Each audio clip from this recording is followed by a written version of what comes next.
और जी ये कह रहे हैं कि बहुत दुखियों की अभी ऐसी स्थिति है कि ऐसा लगता है सुसाइड कर लूं, मतलब ये तो करने से कोई 5 स्टार होटल है क्या कि कर लोगे और वहाँ एंजॉय करोगे जाके? भूत प्रेत बनोगे, दुनिया की दुर्गति भोगनी पड़ेगी। अभी सुधार करो।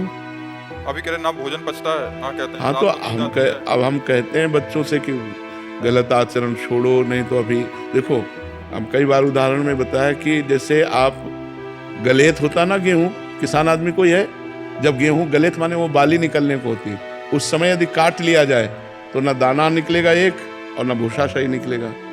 इंतजार कर लो, वो बाली निकल आवे, परिपक्व हो जाए, फिर आप देखो 40 मन 50 मन गेहूं निकलता है। ऐसे ही 20 वर्ष की आयु तक यौवन अवस्था का विकास होता है, इसीलिए इसको ब्रह्मचर्य अवस्था कही गई। हमारे यहाँ 4 आश्रम है, ब्रह्मचर्य, गृहस्थ, वानप्रस्थ और संन्यास।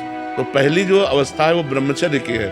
अब अध्यात्म से कोई सीख नहीं ले रहा, कोई जुड़ नहीं रहा, मोबाइल से सीख ले रहे हैं, गंदे बच्चों से सीख ले रहे हैं, तो गंदी आदतें अब देखो कह रहा कर ले, कितना कमजोर हो गया, कितना निगेटिव विचार हावी हो गया कि एक नया बच्चा अपने आप को खत्म करना चाहता है। और लोग जो है ये ध्यान नहीं दे रहे कि हमारे समाज की नई पीढ़ी कितना गिरती चली जा रही है, व्यसन में, व्यभिचार में, गंदी आदतों में। जो हमारे भारत के भविष्य हैं, ये नए बच्चे शिकार होते चले जा रहे हैं इन गंदी बातों का। तो अब इसको तुम्हें छोड़ना होगा बच्चा, इसके लिए कोई मतलब ना हम कुछ कर सकते हैं और ना कोई वैद्य कुछ कर सकता है, क्योंकि जैसे हस्त क्रिया है, अगर आप उसे रोकोगे नहीं, आप व्यायाम नहीं करोगे, आप पवित्र आहार नहीं करोगे, तो आप ऐसे डिस्टर्ब बने रहोगे। छोड़ भी दिया, लेकिन अब 1.5 साल से दवाइयाँ भी ले रहा हूँ, औषधियाँ भी ले रहा हूँ, लेकिन अपने आप महाराज। हाँ, गलत आचरण करने से तो बताया नहीं, गलेत में गेहूं हो तो सब न भूस निकलता है न दाना। अब वो नस नाड़ियों का अभ्यास हो गया, मार दिया, पूरे जीवन को बर्बाद कर दिया।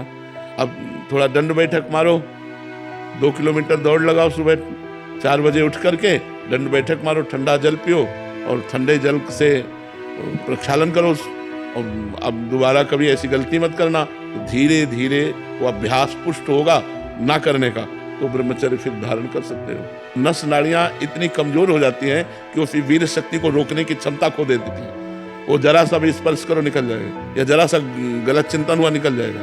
तो और ऐसा अभ्यास हो जाता है कि ना ना ना ना सोचते सोचते हो जाएगा। अब ये सब पहले गुरुकुलों में रखा जाता था बच्चों को, इसीलिए कि उनको आध्यात्मिक शिक्षा के द्वारा पुष्ट किया जाता था। अब बच्चा आप अपने को सुधारो। अरे जी, ये इसी उद्देश्य से जो आपके ही ये जो वाणी है, इसी को संकलन करके जो ब्रह्मचर्य कब, क्यों और कैसे, जी 7 तारीख को शरद पूर्णिमा पे उसको प्रकाशन किया जाएगा। वो बहुत जरूरी है। हाँ, नए बच्चे पढ़ करके उससे अपने आप को संभालेंगे। बच्चों के लिए, आज कॉलेज के जो बच्चे हैं या माता पिता अपने बच्चों को कैसे शिक्षा दें, बहुत जरूरी है महाराज जी। ये नींव है महाराज जी, मतलब जो हमें भी पता नहीं था। कब है महाराज जी? 7 तारीख को। आज 4 तारीख है, 7 तारीख को सर्वजन के लिए प्रकाशित होगी वो, ऑनलाइन और ऑफलाइन। तो महाराज जी बहुत सहयोग रहेगा, बहुत सुंदर वाणी बनी है महाराज जी, बच्चों से लेके वृद्ध तक कैसे, और ग्रस्त से लेके सन्यासी तक। तो महाराज जी उससे जैसे आजकल के महाराज जी, क्योंकि हम पढ़ते हैं ना महाराज जी, रोज के आप कितने प्रश्न रखें, रोज के 3-4 प्रश्न होते हैं ब्रह्मचर्य संबंधित, ऐसे ही प्रश्न होते हैं। तो उन्हीं को महाराज जी बच्चों को पता ही नहीं, इसकी महत्व बुद्धि पता नहीं है, इसके रक्षण की कैसे, इसके सूत्र नहीं। क्या ये नए बच्चे हैं, इनको और कुछ सुख दिखाई नहीं देता, तो उनको लगता है सुखी हो जाएं, तो ऐसी क्रियाओं से सुख नहीं। देखो कैसी स्थिति, तुम ही नहीं हो, 50 बच्चे ऐसे आ चुके जो अपने आप को सुख करने की स्थिति में रखे, बस बोले मैं आपके सामने आया हूं, आपका प्रवचन सुना, इसलिए आपसे निवेदन कर रहा हूं, मुझे बचा लो, नहीं मैं कर लूंगा।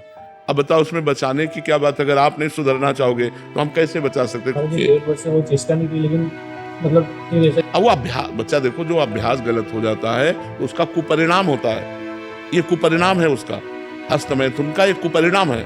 अब हिम्मत करो, जो हम कह रहे हैं तुमसे, 10, 15, 20 मिनट दंड बैठक मारो, 2 किलोमीटर दौड़ लगाओ, पवित्र भोजन करो और दोबारा गंदे भाव से स्पर्श मत करो और भागवती चिंतन करो, नाम जप करो, धीरे धीरे ठीक हो जाएगा। आप चिंता न करो।